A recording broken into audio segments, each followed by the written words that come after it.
This one right here is the Samsung Galaxy A35 5G smartphone, which is a mid-range smartphone with a 50 megapixel main camera and 4K resolution on your videos, and it has a large 5000 mAh battery inside. And today we will check out all of the specs, features, and the camera, but first let's start with the unboxing.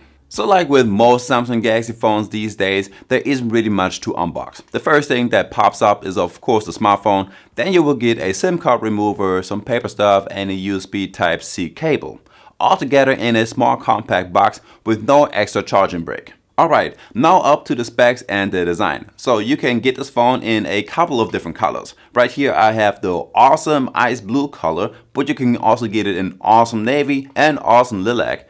And if we take a look at the backside, we will see that we get a triple cam setup right here with a 50 megapixel main camera, an 8 megapixel ultra wide, and a 5 megapixel macro camera. Now in the middle of the polished glass back, you get the Samsung logo, which has the same color as the rest of the phone. You have a plastic frame and a Gorilla Glass Victus Plus glass front. So not quite the same as with the A55, which has a Gorilla Glass Victus on its back and an aluminum frame. Oh, and by the way, you also don't get an extra case once you buy this phone. Now as for the weight, the A35 weighs in at 209 grams, which is fairly heavy for a smartphone with that size, and it is IP67 dust and water resistant. So overall pretty similar to the A55. As for the display, we get a 6.6-inch Super AMOLED display with a 1080p by 2340 pixel resolution with 390 pixels per inch and a peak brightness of 1000 nits in the auto mode. The great part is that we get a 120Hz display, which we can also set to standard, which is 60Hz, and like this it saves us a little bit of our battery life. The full HD plus resolution, and in combination with your AMOLED display, you will get great contrast on your YouTube clips, animes, and movies. You have crispy colors and inky blacks. The small selfie camera on top really doesn't get in the way, and your black bezels all around the phone are evenly thin. The screen also won't change if you tilt your phone to either side. This phone also has an always on display mode, which is not customizable and will only show you the time and the music that is playing. When it comes to the audio, we have a stereo speaker setup, and the A35 has good loudness and the quality is good as well. Certainly good enough to listen to Stephen A. Smith while your cats are meowing.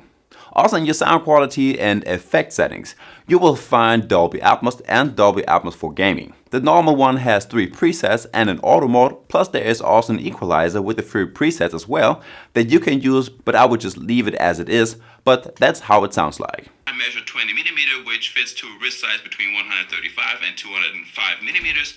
You also get a quick release feature on your TPU strap, and instead of a pin that you... Alright, so the Samsung Galaxy A35 runs on OneUI 6.1 based on Android 14, and it comes with a lot of standard features. There are a few motion and gesture features, like you can double tap the screen to turn it off and on, palm swipe to take screenshots, lift to wake feature, there's one-handed mode, but also by double pressing the side button you can open up any of your apps on your smartphone or also the camera. But on this phone you cannot expect to get any AI features like on the S24. So the A35 is available in 2 different sizes. There's a smaller 128GB version and a bigger 256GB version.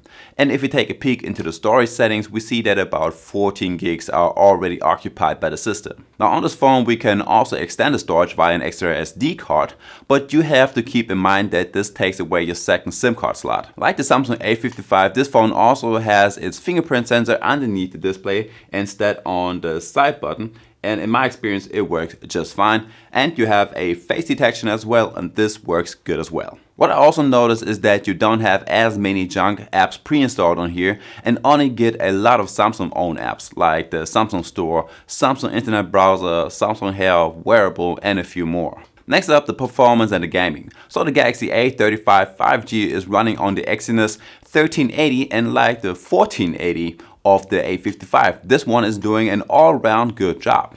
If it's working on your smartphone, swiping around, or if you want to open up some apps. It's doing a good job right here, and you rarely have lags or have to wait a few seconds to open up web pages. Also in the gaming section, it is pretty good. I played Genshin Impact on the highest settings and it worked without any problems. It does get warm, but there are no lags at all. We also have a game mode with 3 different settings. There's a performance, a battery saving, and a standard mode. You can take screenshots and screen record during your gaming sessions or open up apps in a floating window, and like this you can watch your favorite YouTuber while you're playing your games. Now, like I said in the beginning, the Samsung A35 has a big 5000 mAh battery inside, which will give you about 7 hours of screen time, if not more. It really just depends on how much you're using your smartphone and what you're doing with it. But I was playing around quite a bit and tested all of the features and still got 7 hours. Just charging it can take a little while as you're stuck to 25 watts while it's charging. So better plug it up overnight and you'll be ready in the morning. You also have to know that we don't get wireless or reverse wireless charging on the smartphone. Finally, the camera and the Galaxy A35 has a triple lens setup with a 50 megapixel main camera with optical image stabilization. Then we have an 8 megapixel ultra wide shooter and a 5 megapixel macro camera. You can also take videos with 4K resolution and 30 FPS if you want to, but I would rather stick to 1080p with 60 frames as it looks so much better. And that's the same for the selfie camera. Now this one, by the way, has a 13 megapixel camera.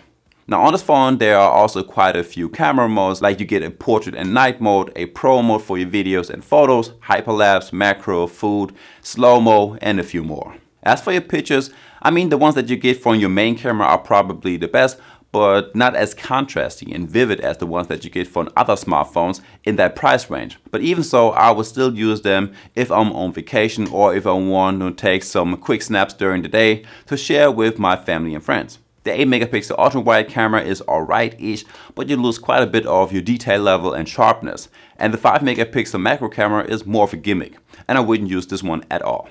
Now the portrait shots look much better than expected with a decent background blurriness, which you can even adjust, and that works for your selfie and for your main camera.